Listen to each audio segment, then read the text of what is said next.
Hello friends, welcome to How to LN channel. In this video, we are going to see the steps involved in estimating the archive volume size. You may wonder why you need this. If you are planning to enable archive mode on a database which doesn't have archive mode before, but you wanted to estimate the size of the FRA that you need to set, this is the video for you. Welcome to How to LN channel again, and this is DBLN stream. Let's get started. This will be real quick. Fine. As usual, the steps that are involved is, so this is the FRA estimation.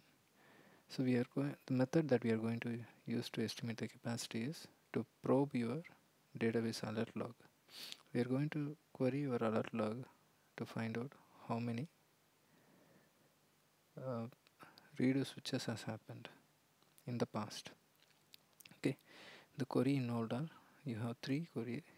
Okay, I'm sorry, two queries and then finally an estimate. Let's get started. Alright, so as usual, I'm keeping my screen in the first off. So let's check.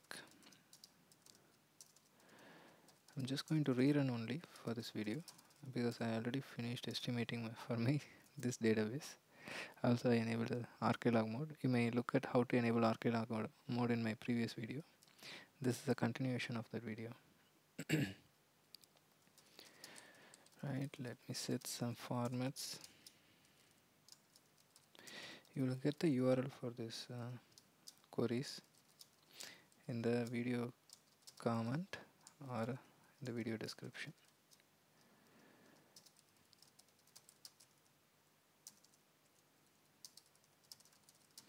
Alright, I got the necessary format set.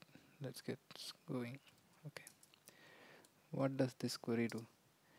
This is actually your alert log XML file which is being read from the database.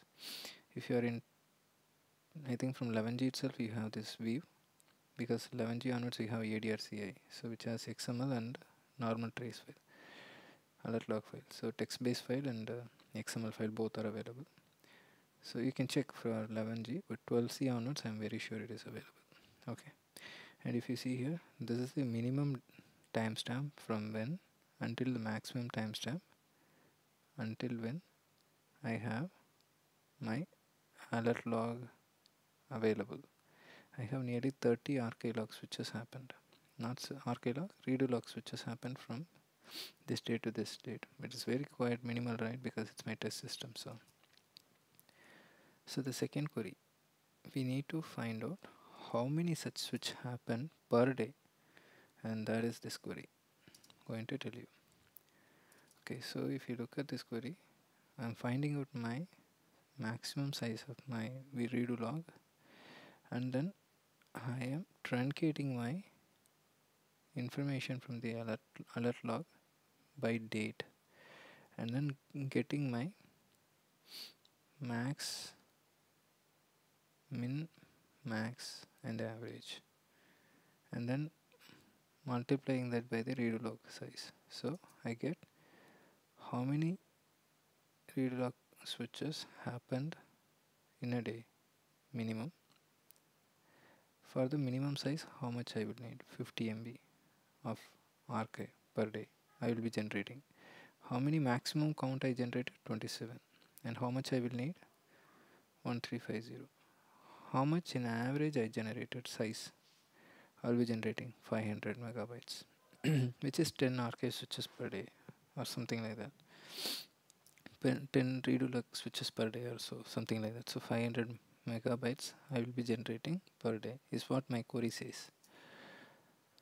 Alright, now you got the results. So ideally the best choice is to shoot for the maximum size. That way you will not have any problems. So what you need to do now, you need to know the number of days archive you want to keep in the disk.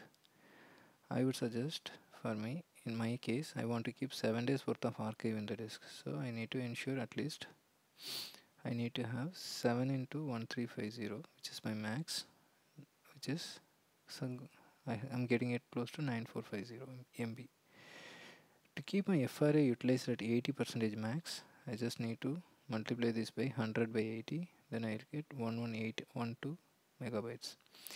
So approximately it is 12 GB. So I need to get a FRA destination or the mount path of size 12 GB to host 7 days worth of my archive in for my file database. So if you like to host backups in addition to the archives, you need to do additional computation.